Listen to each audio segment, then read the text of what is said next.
You'll hear a number of different recordings, and you will have to answer questions on what you hear. There will be time for you to read the instructions and questions, and you will have a chance to check your work. All the recordings will be played once only. The test is in 4 sections. At the end of the test, you will be given 10 minutes to transfer your answers to an answer sheet. Now turn to Section 1. Section 1. You will hear a young student, Andrew, ringing an employment agency inquiring about their services. First, you have some time to look at questions 1 to 7.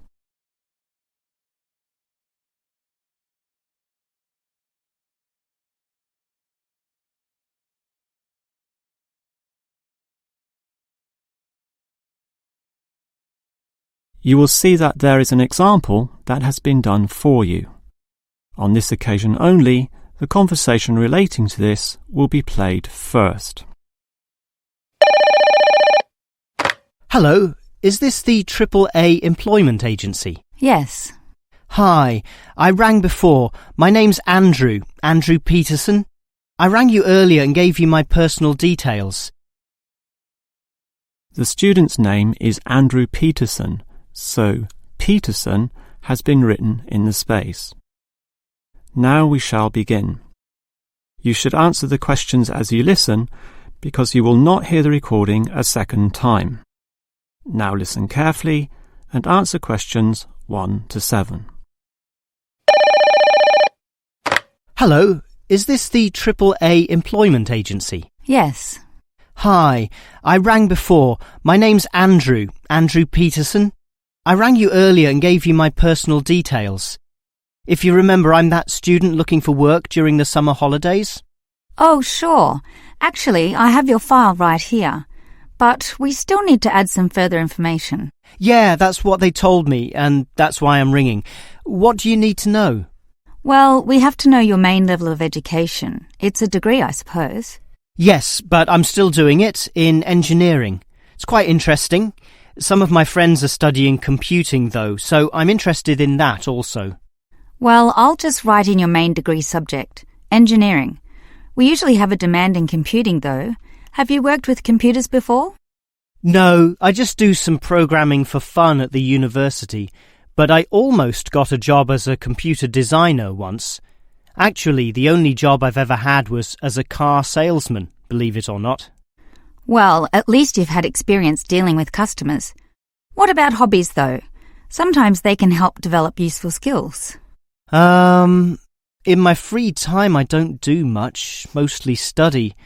I play chess occasionally at the university chess club.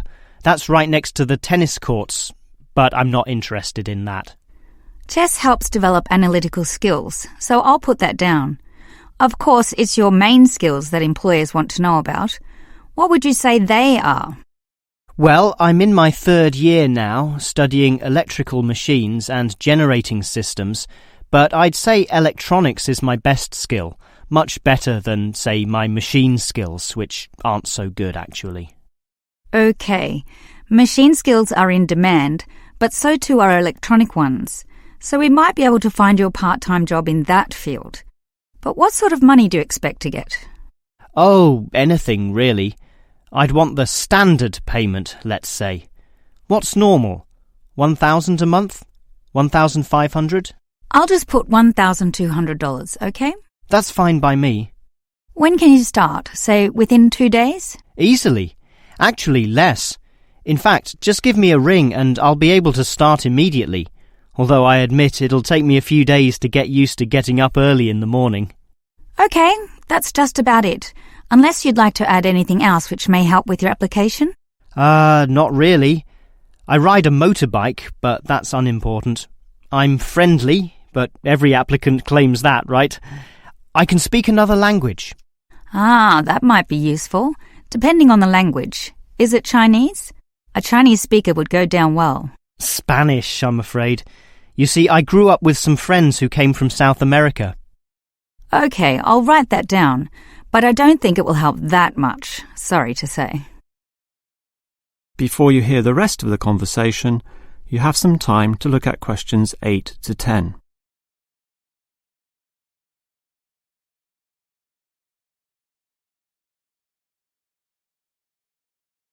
Now listen and answer questions 8 to 10.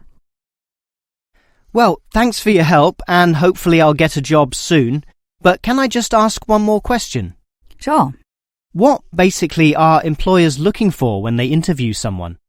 Oh, many things. Being hardworking, diligent, and focused on your job is good. But surprisingly, it often means you can't see the bigger picture or provide suggestions which help the company move forward. That requires thinking for yourself, outside the box, as they say, and being free of the standard ways of approaching tasks. Employers certainly value that. I guess experience must help, though. It depends. If it involved a routine job, one which didn't exercise your mind, it might not mean that much at all. But since companies are basically composed of people, it is important to be able to get along with others. There's no point in hiring someone whom the other employees don't like, right? That just causes problems. In fact, I would say that being friendly and approachable ranks far more highly than your academic qualifications.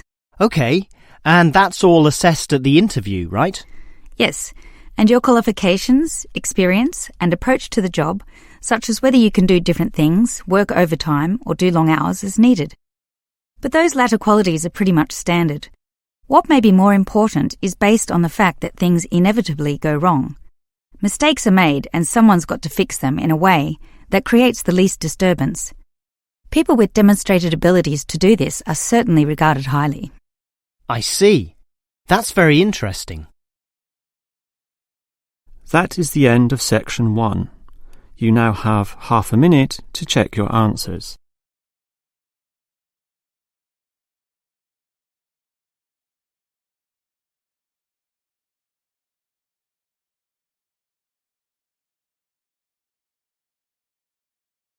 Now turn to section 2. Section 2. You will hear the manager of the fitness centre giving information about the centre to some new customers. First, you have some time to look at questions 11 to 15.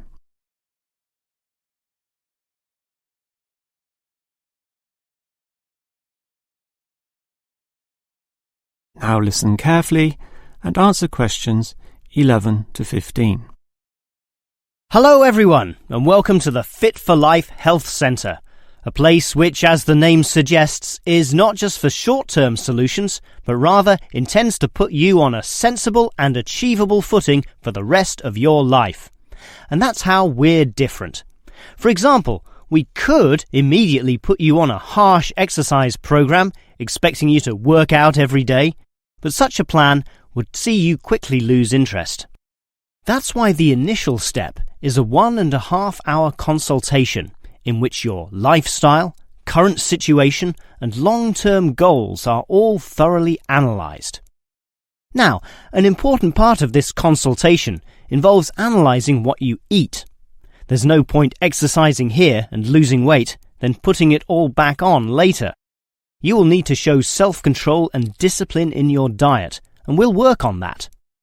Similarly, we'll put you on an exercise regime suitable for your level of fitness.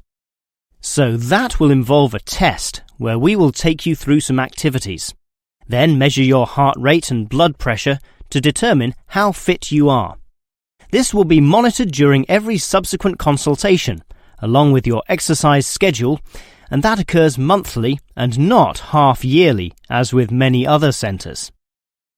As to our actual exercise machines and programs, you will have to decide whether it is muscle mass, stamina, or general fitness that you want to develop. Think about which of these 3 you want to target, and we'll design a specific program for you. But remember, bulging muscles aren't necessarily suitable for everyone. Sometimes it's better to think in terms of 2 simple concepts: muscle definition and stamina, or, if you are female, being fit and healthy, in both mind and body. Before you hear the rest of the talk, you have some time to look at questions 16 to 20.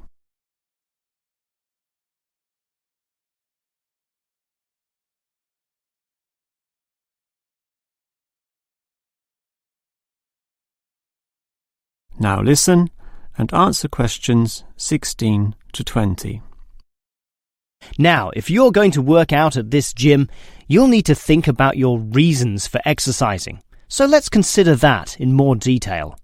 Muscle mass is certainly popular with the guys, probably seeking to impress the girls. And with muscles comes the confidence to do that, right? Well, for that, you'll need our high-stress weight units, where pumping iron is all the rage. Moving on to other benefits, one of the main ones is beating the tension of life, right? And the longer the exercise is, the greater the rewards in this respect. Thus, playing squash can certainly help, and so can swimming. But what's much better, as every jogger will tell you, is their activity. So we have ample jogging machines and they're always popular. They can provide good fitness too, as can the yoga classes. However, again, let's not forget playing squash, which I would say is the optimum way to improve your general well-being. Such an active, energetic game, plus the competitive element, drives you forward into high levels of health and fitness. These, of course, are the ultimate purposes of being here, but remember, the centre is full of like-minded people, all of whom are interesting to meet and valuable sources of information. The yoga classes have a pre- and post-meeting session, so you'll certainly meet others there, although they'll all be yoga enthusiasts, which limits the range somewhat. But whether doing yoga, swimming or exercising, everyone showers, right? So those facilities are where you'll hear all sorts of interesting conversations and really get to know people. Not like the front desk area, which is mostly empty as patrons go immediately inside to do their exercise. Of course, the front desk can answer all your questions and has information brochures and such like, but for knowing more about a greater variety of subjects and community concerns, look at the notice board in the yoga studio, where there's a huge array of papers, leaflets and articles, all for you to read and consider. That is the end of section 2. You now have half a minute to check your answers.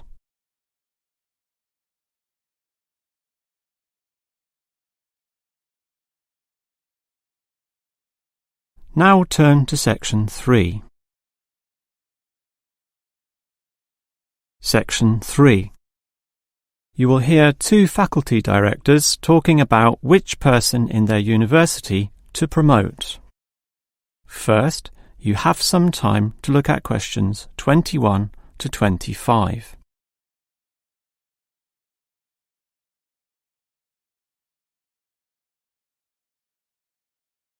Now listen carefully and answer questions 21 to 25. OK, we've got to decide who to promote to leading education officer. Someone from the arts faculty, I suppose. Well, it can be from any faculty, since the position requires more general skills. Handling personnel, settling disputes and motivating them to focus on the task.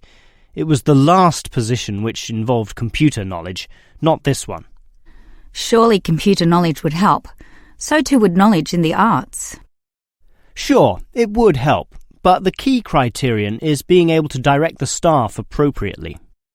So it doesn't matter then from which faculty we select our candidates? Not really, but I've already looked at those from computing and rejected them all. Why?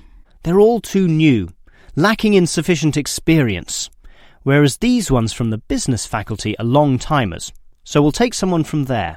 I suppose you're right. The arts faculty doesn't present much in the way of suitable candidates either. But we'll still have to train the person, teach the ropes, as they say, and he or she will have to expect to do overtime as needed.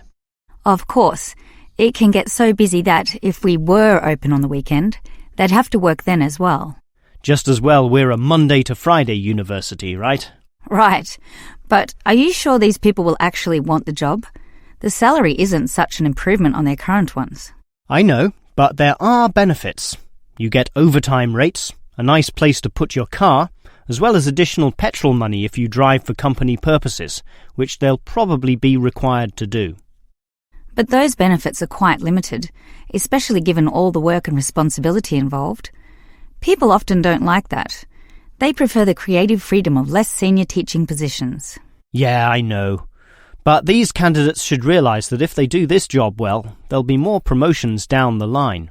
You know how everyone likes having their own office, right? Sure.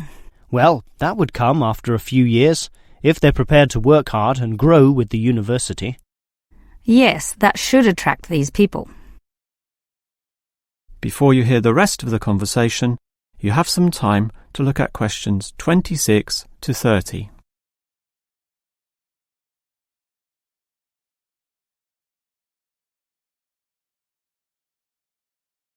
Now listen and answer questions 26 to 30. Well, that's enough talk about the job.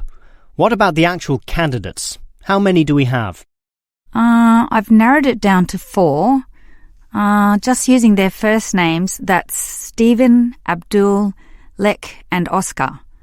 As you said, there's quite a bit of experience between them, about 34 years in all. What's the exact breakdown of figures? Abdul and Stephen both have 7 years. Lek has 1 more, and Oscar is the most experienced at 12. But who's the most qualified? Stephen and Abdul have an MBA. Oh, sorry, Abdul's got something called a MBP, some foreign thing which translates as Master of Business Practice. I'm not sure what that is, but does he do the job well? Very well, apparently. Better than Lek and Oscar, who hold a degree and some certificates respectively. But we have to think about any drawbacks. You know, possible issues with any of them. I asked the respective deans for feedback, and I found out that Stephen, the younger one, drinks a bit. So he has a problem with alcohol? No, he never drinks to excess, but at the bar he's often expressed his intention of moving on, of teaching abroad. He's not stable. Not stable at all, apparently. We'll never know for how long he'll hold the job. We need stable personnel, and people without family problems or sick relatives like the last guy we promoted. What about Abdul, then? Will he do? He might do, except his English language ability is limited. It's functional, but a bit broken, and meaning is sometimes lost. That's not the problem with the next candidate, Lek, who has good language ability, but this job involves handling people, and his dean says Lek's attitude is bad. In what way? His manners are okay, and he's interested in his job, but he believes there should always be adequate leisure in life. He definitely won't work overtime and complains a lot already about his job. But this last candidate, Oscar, is probably not the right one either. Why not? Not another problem with language. His first language isn't English, but he speaks it well enough. He's stable with a good attitude, but his age is the problem. Age is not a problem. That would be ageism, and I don't believe in that. But with his age comes health problems as well, and serious ones at that. Oh, that might be an issue then. That is the end of section 3. You now have half a minute to check your answers.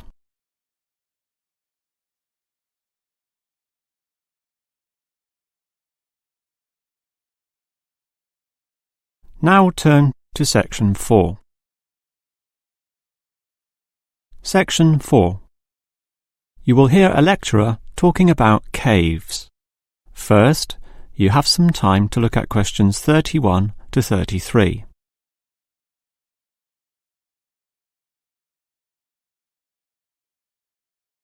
Now listen carefully and answer questions 31 to 33.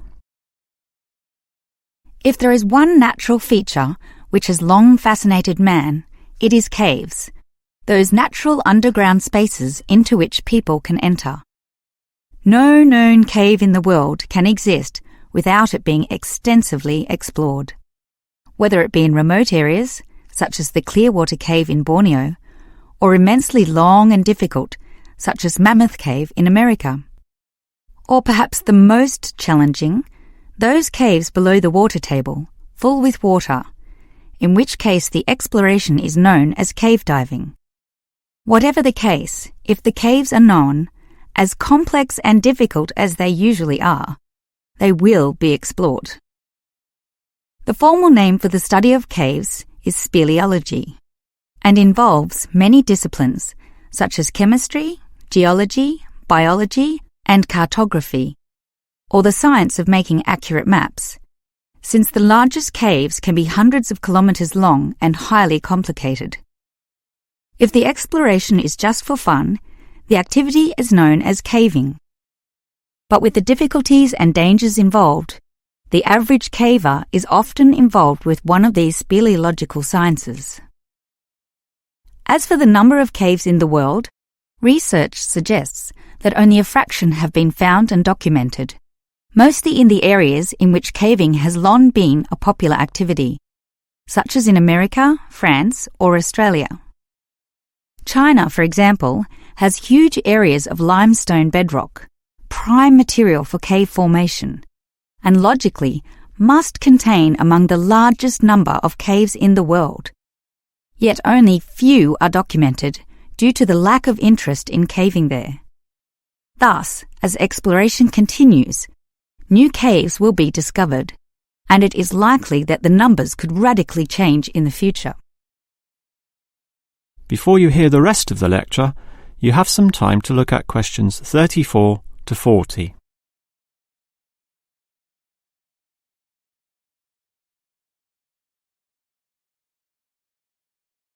Now listen and answer questions 34 to 40.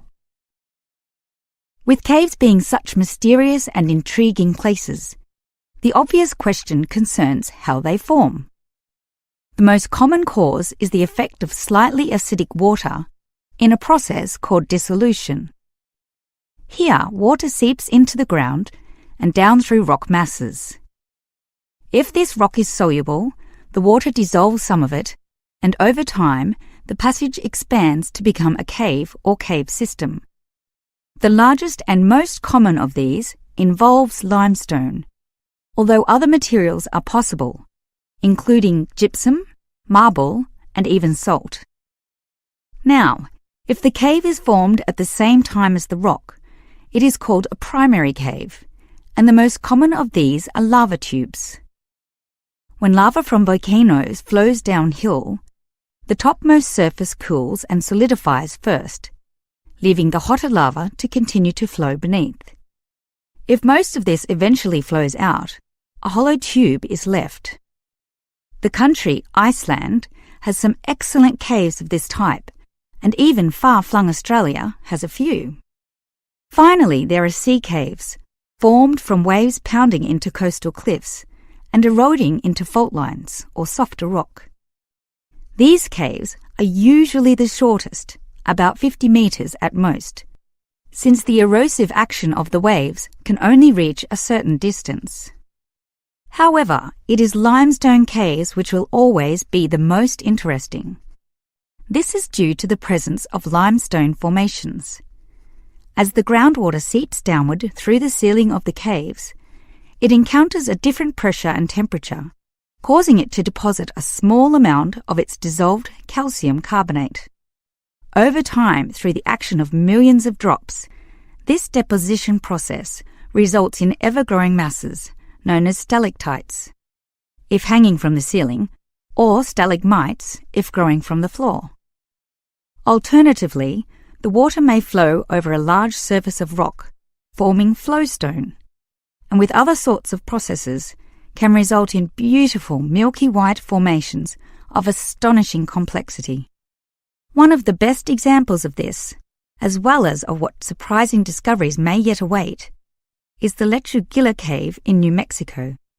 In the 1950s, some cavers heard the sound of wind underneath some large boulders on the cave floor, a clear sign of a deeper passageway. It took until 1984 for a group of cavers to gain permission to start digging, and 2 years later, in 1986, they broke through into a walkable passageway, unlocking one of the longest cave systems in the world, the deepest in America, and some of the most beautiful formations ever found.